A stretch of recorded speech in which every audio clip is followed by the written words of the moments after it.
Hello. Last time I said that this series of videos was all going to be about positive aging. And in this particular video, I'd like to explain a little bit more in depth about what positive aging actually is. I think I said last time that it's about living as well as possible for as long as possible. And that's what we all aspire to, I'm quite sure. Now, why is this important? Well, last year, Chris Whitty, whom you might remember from the COVID days, he's the Chief Medical Officer, presented a report to the media in which he said that by 2030, which is not so far away, 22% of the population will be over 65. That's nearly a quarter if you think about it. Now, that wouldn't matter if that 22% were all bursting with good health. But the fact is, that is far from the case. And there are all these things that people discuss and call aging illnesses. And they talk about your medications for these aging illnesses. And these aging illnesses are high blood pressure, raised cholesterol, type 2 diabetes, which of course is very common in people who are overweight, stroke, heart disease and dementia, and certainly certain types of cancers as well. So there are a lot of things. But these particular aging illnesses are not all inevitable. Obviously, it depends on your genetic makeup. But for a lot of us, these illnesses are a result of how we live rather than who our parents were. And I think we need to take the responsibility for that and meet the NHS halfway. I became very interested in positive aging by accident, and I'd like to just tell you about that. I was rung up by a PR person who wanted me to come to the launch of an anti-aging cream in Selfridges, I think it was.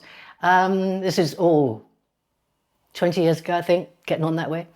And I went, no, I'm not a beauty journalist, I'm a health journalist. And they went, yes, but we're doing something about anti-aging, and we've got this professor coming called Andrew Weil, who's a complementary specialist as well as an orthodox doctor. And he's going to give a talk. Well, that did change my life, because what he discussed was the fact that in Western civilization now, so many people retire and then become old.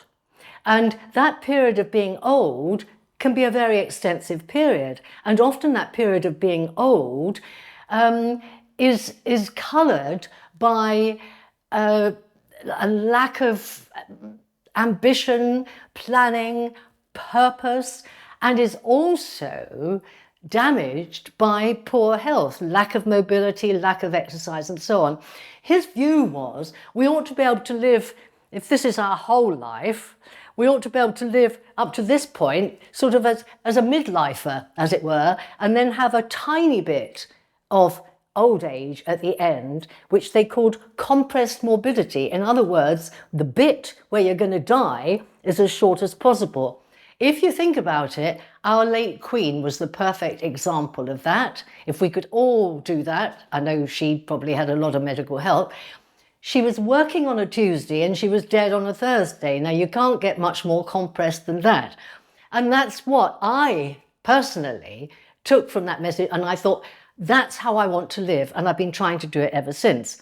But of course, it takes effort. So what we're trying to do here is not worry so much about how long we will live, but how we can live a healthy span, a span of our life in which we can perform pretty well as normal with all our functions and feeling reasonably buoyant and with plans and projects for the future.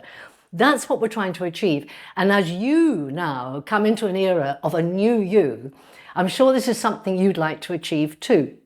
In order to meet the NHS halfway, we need to do a number of things. One of them you're trying to do already, which is to lose weight. But the other things you need to do are to get enough sleep. That's really important. Have a good circle of friends. That is more important than you would believe.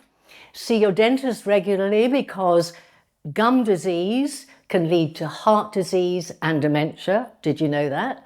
It's important to take these things on board. And we need to keep our brains busy. So that it's a multifaceted approach. You're doing the right thing by losing weight. And on top of that, if you can start eating more healthily, if you can also exercise more, get more sleep and do all these other things, and we're going to cover them in this range of videos, many of them, you'll be doing yourself and the NHS a great favour. Finally, I want to give you a little tip. Don't do this when you sit down. Why do we do that? It doesn't help you sit down. Why do we also do this when we bend over? I don't know if you can see this. Oh, groaning doesn't really help. And do you know what it does? It gives a message to your brain that you're getting on in years, and it certainly gives that message to other people too. Let's not do it. Let's think about positive aging in all its forms and adopt as many as we can. See you soon.